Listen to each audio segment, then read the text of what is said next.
Uma boa tarde a todas e a todos, né? Vamos aqui para mais um vídeo.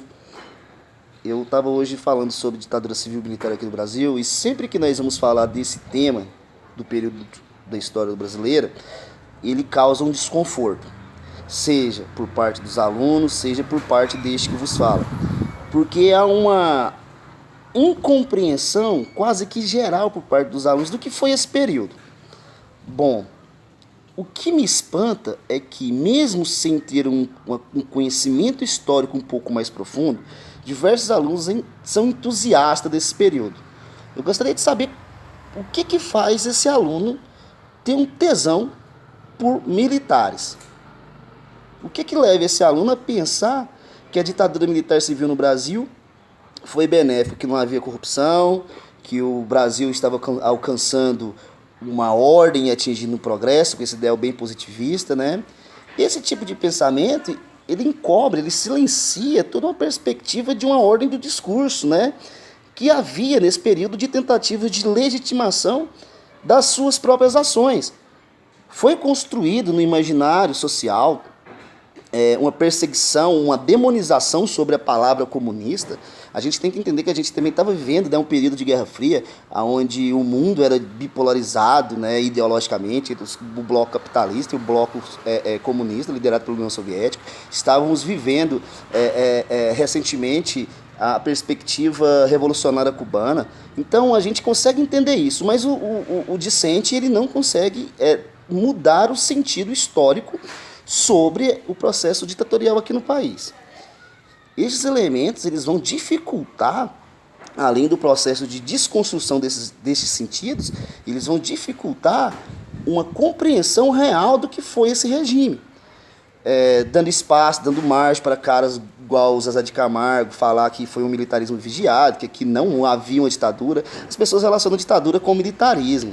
Gente, ditadura não é sinônimo de ter militar. Aqui nós tivemos a ditadura varguista, né? Lá com o plano Collor do nosso amigo Mourão, demonizando o comunismo. O Brasil era para ter apoiado, né? Inclusive a Alemanha nazista, mas peidou na farofa e foi apoiar os Estados Unidos por meio de embargo econômico e conchavos para um processo de industrialização e modernização do país. Mas a ideia fascista do Vargas era ter apoiado a Alemanha de Hitler, né? E seus ideais nazistas. Quando chegam os militares aqui no Brasil, é feita a mesma coisa. O Jânio Quadros ele tinha acabado de condecorar o Che Guevara, né?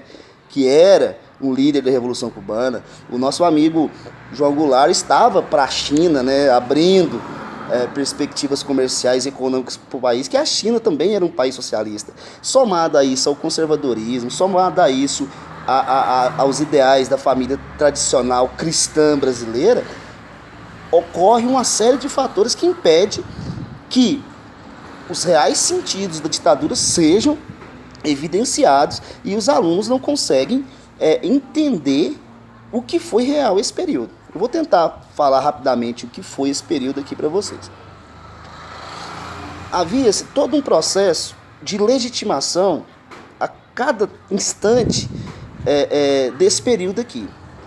Havia um ideal de uma intensa busca pela ordem, uma intensa busca pelo fim da corrupção, um país de moralidade, de civilidade, de pessoas patriotas, que o amasse ou o deixasse.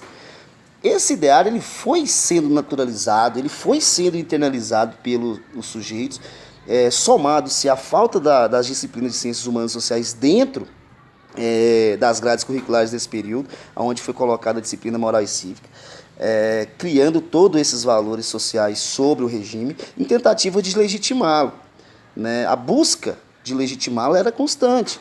No entanto, as pessoas ainda continuam relacionando ditadura com militarismo, continuam relacionando que para ser ditadura ela tem que ser sangrenta, ela tem que matar pessoas, ficam medindo aí, igual o pastor Marcos Feliciano estava medindo esses dias, né, gente? Medindo a ditadura stalinista com a ditadura brasileira, dizendo que aqui, insinuando que aqui no Brasil não houve ditadura porque que matou poucas pessoas, sumiram poucas pessoas.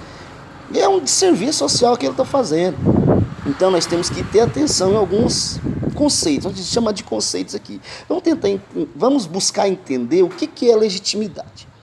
Vamos buscar entender o que é uma ordem do discurso. Vamos buscar entender o porquê que nós somos tão atraídos pela questão do militarismo aqui no Brasil. Pilares básicos do militarismo: hierarquia e disciplina. Ora, hierarquia é quando tem alguém que manda em ti. Disciplina é quando você não questiona as ordens dessa posição hierárquica superior a você. Se isso é viver democraticamente, eu sinceramente eu não sei o que é viver democraticamente. Não vejo isso como uma democracia. Então, partindo disso, podemos entender que as pessoas, elas não conseguem entender uma conjuntura um pouco mais profunda sobre o que foi a ditadura militar aqui no Brasil. Sugestão para você, colega de trabalho, colega de sala de aula: pare de dormir nas aulas de história. Preste atenção no que a gente está dizendo a vocês. Isso aqui é um vídeo puramente descompromissado com as questões fechadas da ditadura. Eu estou muito mais apresentando para vocês uma conjuntura maior sobre a ditadura civil-militar do que falando uma aula sobre a ditadura militar-civil no Brasil. Então, conselho do tio Barbudo aqui: presta atenção na aula de história. Tá bom?